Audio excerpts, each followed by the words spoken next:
సైనిక పోరులో పూర్తిగా చతికిలపడిన పాకిస్తాన్ ఇప్పుడు దొంగదారి పట్టింది. భారత్లో తప్పుడు ప్రచారం చేయడం ద్వారా భారతీయ సమాజంలో గందరగోళం నింపుతోంది. ప్రజల మధ్య చిచ్చు పెట్టేందుకు పాకిస్తాన్ చాలా నీచానికి దిగుతోంది.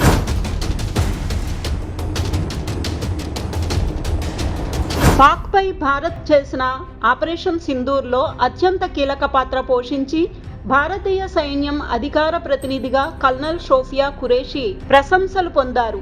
ఆమె పేరు దేశమంతా మార్మోగిపోయింది. సోఫియా నేపథ్యం చూస్తే అంతా చేతులెత్తి దండం పెడతారు. ఆమె తండ్రి, తాత కూడా సైన్యంలో పనిచేసే భారతమాతకు ఎనలేని సేవలందించారు. అదే స్ఫూర్తితో సైన్యంలో చేరి సాటి మహిళలకు ఆమె స్ఫూర్తిమంతంగా నిలుస్తున్నారు.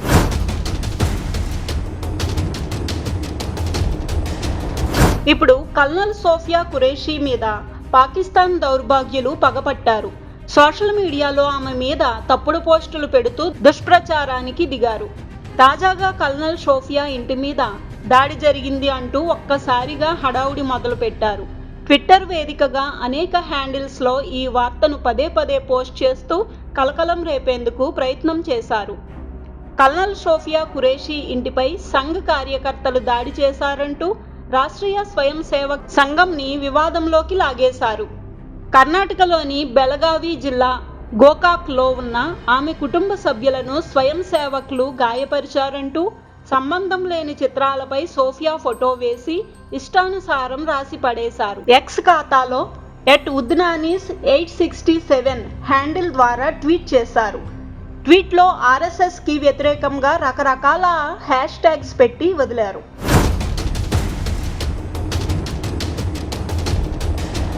అనీసుద్దీన్ పేరిట వేసిన ఈ పోస్ట్ లొకేషన్ కెనడాలోని బ్రిటిష్ కొలంబియా ప్రావిన్స్ అని తెలుస్తోంది. 405 హ్యాండిల్స్ని ఫాలో అవుతున్న ఈ ప్రొఫైల్కి 31 మంది ఫాలోవర్లున్నారు. ఇందులోని పోస్టులు అన్నీ పాకిస్తాన్కి మద్దతుగా ఉన్నవే. ఈ ఎక్స్ అకౌంట్ కవర్ పేజీలో పాకిస్తాన్ మొదటి governor general Mohammad Ali Jinnah, Pak army chief Asim Munir బొమ్మలున్నాయి. దీనిని బట్టి ఇది పాకిస్తాన్ దుష్ప్రచారం అని అర్థమవుతోంది. ఈ ట్వీట్ని అనేక మంది పాకిస్తాన్ అనుకూల వర్గాలు పదే షేర్ చేస్తూ వెళ్తున్నాయి.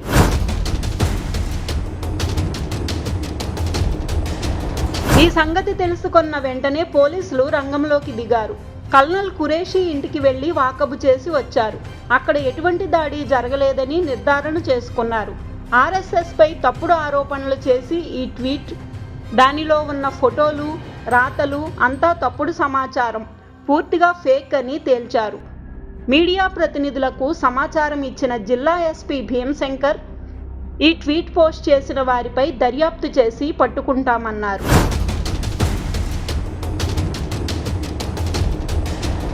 దీనిని బట్టి సోషల్ మీడియాలో పాకిస్తాన్ ఎటువంటి తప్పుడు వార్తలని ప్రచారం చేస్తుంది అనేది అర్థం చేసుకోవచ్చు. ప్రజల్ని గందరగోళంలో పెట్టేందుకే సోషల్ మీడియా మార్గాన్ని ఎంచుకుంది అని తెలుస్తోంది.